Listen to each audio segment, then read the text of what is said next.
Our hearts beat to the city streets. We began to feel the fire. We rise like tall buildings. एक well organise और साफ़ सुथरा घर देखना सभी को अच्छा लगता है और हम अपने घर को ऑर्गेनाइज करने के लिए डिफरेंट डिफरेंट तरह के ऑर्गेनाइज़र मार्केट से परचेज़ करते ही रहते हैं। और साथ ही साथ बहुत सारे कुछ ऐसे आइटम्स होते हैं जो मार्केट से हम खरीदते हैं अपने घर को सजाने के लिए। लेकिन कुछ ऑर्गेनाइज़र्स ऐसे होते हैं जिनको हम दूसरों को यूज़ करते हुए देखते हैं, हमें अच्छे लगते हैं तो हम बिना सोचे समझे उन्हें ख़रीद लेते हैं। लेकिन जब हमें उन्हें यूज़ करके देखते हैं और वो हमारे रिलेटेड स्पेस में जिस चीज़ के लिए, जिस जगह को हमने ऑर्गेनाइज़ करने के लिए उनको ख़रीदा है, वहाँ पर वो फिट नहीं हो पाते तो हमारा जो सारा पैसा और टाइम बिल्कुल वेस्ट हो जाता है। तो hello and welcome back again to the channel explore life with Pratibha. आज इस वीडियो में आपके साथ शेयर करने वाली हूँ कुछ ऐसे ज़ीरो कॉस्ट ऑर्गेनाइज़र्स जिनसे आप अपने घर को अच्छी तरह से ऑर्गेनाइज़ भी कर सकते हैं और उनके ख़राब हो जाने पर आपको बिल्कुल भी कोई दुख नहीं होगा। तो फ्रेंड्स, इस तरह के जो कार्डबोर्ड बॉक्सेस होते हैं, हम ऑनलाइन शॉपिंग करते हैं, कुछ भी हम सामान मंगाते हैं तो कार्डबोर्ड बॉक्सेस हमें मिलते ही हैं। मैं तो इस तरह के कार्डबोर्ड बॉक्सेस को कभी नहीं फेंकती हूँ, उनसे बढ़िया ऑर्गेनाइज़र बना लेती हूँ अपनी किचन के लिए और अपने घर के लिए। इस तरह के कार्डबोर्ड बॉक्सेस को आप जो राइस बैग का जो पैकेट होता है उससे मैंने कवर कर दिया है और यहाँ पर देखिए ग्लासेस अच्छे से अरेंज हो गए हैं ड्रॉर के अंदर। और इस तरह के बॉक्सेस के अंदर जो आप इस तरह की ड्रॉर में थालियाँ रखते हैं तो वो इस तरह से पलट जाती हैं। तो इस तरह से ना रख के आप इस तरह के कार्डबोर्ड बॉक्सेस में रखिए तो आपका स्पेस भी बचेगा और ये थालियाँ इधर उधर बिखरेंगी भी नहीं। तो फ्रेंड्स, कैसा लगा है आइडिया कमेंट करके ज़रूर बताइएगा। तो फ्रेंड्स, चल रही है देखते हैं दूसरा आइडिया। यहाँ पर आपको ये वाला जो ड्रॉर दिखाई दे रहा है ये बहुत मैसी था, लेकिन इसको मैंने ऑर्गेनाइज़ करा है। जो कप के बॉक्सेस होते हैं खाली, तो उसमें इस तरह से के सेक्शन बने होते हैं तो उसमें मैंने सॉक्स ऑर्गेनाइज़ करके रख दी। इस तरह के जो ऑर्गेनाइज़र होते हैं फ्री ऑफ कॉस्ट होते हैं और वो जब ख़राब हो जाएं आप उन्हें फेंक भी सकते हो और इसमें कोई भी खर्चा नहीं होता है और आपका जो सामान है वो अच्छे से ऑर्गेनाइज़ भी हो जाता है। तो फ्रेंड्स, यहाँ पर ये वाला बॉक्स है, मैंने काफ़ी टाइम पहले बनाया था। इसके ऊपर मैंने कपड़ा चढ़ा दिया था और अंदर की तरफ टी शर्ट से इसको कवर कर रखा है। अगर आप चाहें तो इसको पेपर से भी कवर कर सकते हैं। तो ये वाला जो बेड साइड का कॉर्नर है ये मेरे हस्बैंड की साइड है। यहाँ पर काफ़ी सारी बुक्स हैं तो उनको ऑर्गेनाइज़ करने के लिए मैंने इस बॉक्स का यूज़ किया है। और सिंपल तरीके से आप इस तरह से मनी प्लांट वगैरह लगा के किसी भी कॉर्नर को सुंदर दिखा सकते हैं। तो और देखिए इतने कम स्पेस में यहाँ पर कितना सारा सामान ऑर्गेनाइज़ हो गया है और जो विजिबल भी है। और एक कप में मैंने यहाँ पर पेन वगैरह रख दिए हैं। अभी भी काफ़ी सारा स्पेस है तो यहाँ पर आप अपने हस्बैंड का या अपना चश्मा वगैरह या उनकी कुछ बिलोंगिंग्स और भी ऑर्गेनाइज़ करके रख सकते हैं। We wanna chase the night, wanna dance to the light, pull the stars from the sky, just two hearts run. और फ्रेंड्स, हम चाहें भी तो पूरे घर को एक दिन में ऑर्गेनाइज़ नहीं कर सकते हैं। ये एक बहुत डिफ़िकल्ट जॉब होती है हम होम मेकर्स के लिए। अगर क्योंकि फैमिली में सिर्फ हम अकेले नहीं होते हैं जो घर को यूज़ करते हैं, पूरे फैमिली मेम्बर्स जो होते हैं अपने अपने स्पेस को अपने अपने तरीके से इस्तेमाल कर सकते हैं। तो ये वाला जो रूम है ये बच्चों का रूम है तो बच्चे यहाँ स्टडी करते हैं तो काफ़ी सारा जो स्टडीज़ रिलेटेड सामान था वो इस ड्रॉर में इस तरह से अनऑर्गेनाइज हुआ पड़ा था। तो मैंने सोचा कि चलिए इस वाली ड्रॉर को भी ऑर्गेनाइज़ कर लेती हूँ।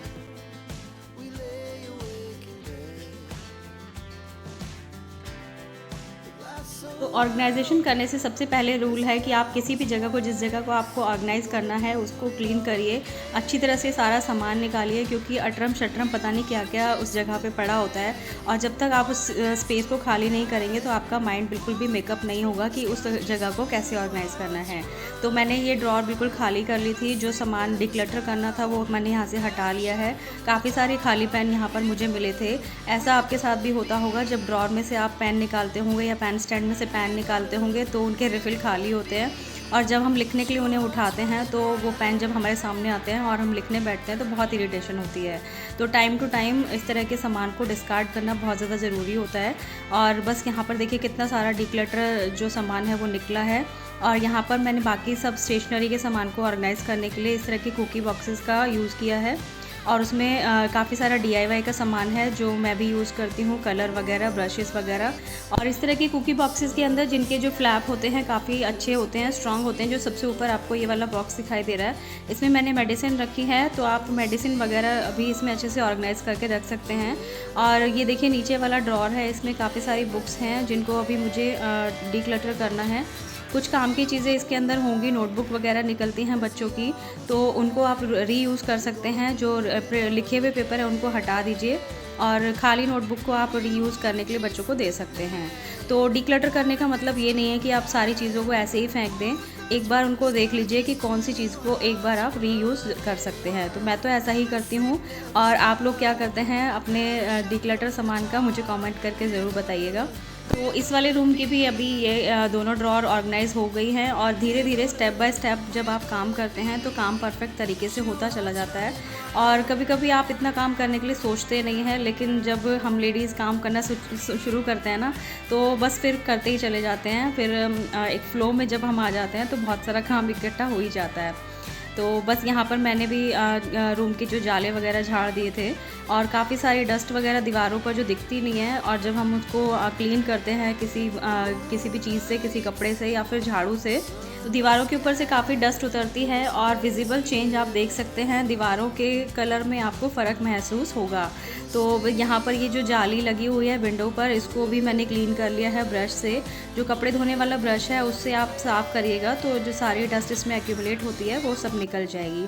और इसी टाइम पर आप अपने जो एसी के वेंट्स वगैरह भी साफ़ कर सकते हैं। मैं नहीं करती हूँ, हस्बैंड करते हैं, तो मैंने उनसे करा लिए थे लेकिन मैंने रिकॉर्ड नहीं किया था। तो बस पूरा जो रूम है ये अच्छे से साफ़ हो गया है। जहाँ जहाँ तक मेरा हाथ जा रहा है तो वहाँ के मैंने जाले सब साफ़ कर दिए हैं। और बस अब क्योंकि ड्रॉर वगैरह की सब क्लीनिंग हो गई है तो बेडशीट भी मैं चेंज कर दूँगी। जितना भी क्लीनिंग की आइटम्स निकालने हैं वो आप इकट्ठा कर लीजिए। और छुट्टी का दिन था तो सब लोग घर में ही थे, तो आज नाश्ता मैंने नहीं बनाया था, हस्बैंड बाहर से लेकर आ गए थे नाश्ता, और मैंने शावर ले लिया है और यहाँ पर सब लोग इकट्ठे होकर खा रहे हैं। और जब छुट्टी के दिन पूरी फैमिली एक साथ बैठकर नाश्ता करती है तो बहुत ही अच्छा लगता है। और मैं तो बस रिकॉर्ड करने के चक्कर में रह जाती हूँ। तो यहाँ पर समोसे थे और छोले थे और कचौड़ी थी। तो मैंने समोसे के ऊपर इस तरह से जो आलू वाली सब्ज़ी थी तो आलू की सब्ज़ी डालकर खाया। और अगर इसके ऊपर आप दही डालते तो और भी अच्छी लगती। आपने इस तरह से ट्राई किया है या नहीं, कमेंट करके ज़रूर बताइएगा। तो ये रूम हो गया है क्लीन। अभी मैं आपको दूसरी वाली ड्रॉर भी मैंने ऑर्गेनाइज़ कर ली थी, वो मैं आपको अभी दिखाऊंगी। और जब चीज़ें इस तरह से ऑर्गेनाइज़ हो जाती हैं और हर चीज़ विजिबल होती है तो हमें ढूंढने में काफ़ी आसानी होती है। तो बच्चों के रूम को और बच्चों की अलमीरा को समय समय पर इस तरह से ऑर्गेनाइज़ करते रहना चाहिए। नीचे वाली ड्रॉर का मैंने सारा सामान निकाल दिया है। काफ़ी सारी रद्दी और पेपर्स वगैरह, बुक्स वगैरह इकट्ठे हो गए हैं। और आज ना कबाड़ी वाले भैया आ गए थे तो हस्बैंड छत पर चले गए थे। और ये जो कूलर है हमारा काफ़ी पुराना है, तो इस साल ये जवाब दे चुका था, तो इसको भी डिस्कार्ड कर दिया है। और कबाड़ी वाले भैया को काफ़ी सारा आइटम्स जो मैंने डिक्लटर किया था वो सब दे दिया है। तो आप बेकार में ही उन चीज़ों को रखते हैं। कई बार हम सोचते हैं जैसे कि हम क्रिएटर हैं, काफ़ी सारी चीज़ें हम रखते चले जाते हैं कि ये हम इसका ये DIY बनाएंगे, लेकिन वो टाइम कभी भी नहीं आ पाता है। हमारे पास सामान जुड़ता चला जाता है। तो थोड़े थोड़े टाइम के ड्यूरेशन के बाद आप इस तरह का सामान डिस्कार्ड कर दीजिए। और फ्रेंड्स, जैसे कि फेस्टिवल्स आने वाले हैं तो जो लोग वर्किंग होते हैं उनके लिए काम बहुत ज़्यादा होता है। तो आप अपने काम को पार्ट्स में डिवाइड कर सकते हैं। आप पूरे घर को 7 डेज़ में अगर आपको क्लीन करना है तो हर घर का एक एक कोना एक दिन चुनिए, या फिर आप 2 दिन भी चुन सकते हैं। लेकिन प्रॉपर तरीके से काम करने के लिए आपको थोड़ी सी तो मेहनत लगेगी, लेकिन जब साफ़ सफाई हो जाती है ना तो घर का बिल्कुल रूप ही बदल जाता है।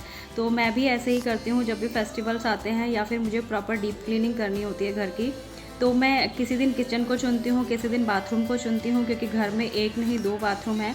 तो इस तरह से एक एक पार्ट घर का मतलब ऑर्गेनाइज होता चला जाता है, क्लीन होता चला जाता है। और क्लीन ऑर्गेनाइज घर को देखकर बहुत ही सेटिस्फेक्शन मिलती है। फ्रेंड्स, किचन में थोड़ा थोड़ा चेंजेस करते जाना चाहिए, उससे थोड़ा सा न्यू लुक आता है और किचन में काम करने में भी आपको मज़ा आता है। तो मैंने यहाँ पर ये ओल्ड से दिखने वाले जो कंटेनर्स थे स्पून और फॉक के, इनको हटाकर मैंने यहाँ पर इसको रिप्लेस किया है इन मग से। तो ये इनकी जो है विड्थ है काफ़ी अच्छी है, तो इसमें अच्छे से मेरे स्पून और फॉक ऑर्गेनाइज हो गए थे। और बाकी सारे जो बेकार चीज़ें थी यहाँ से मैंने हटा दी हैं।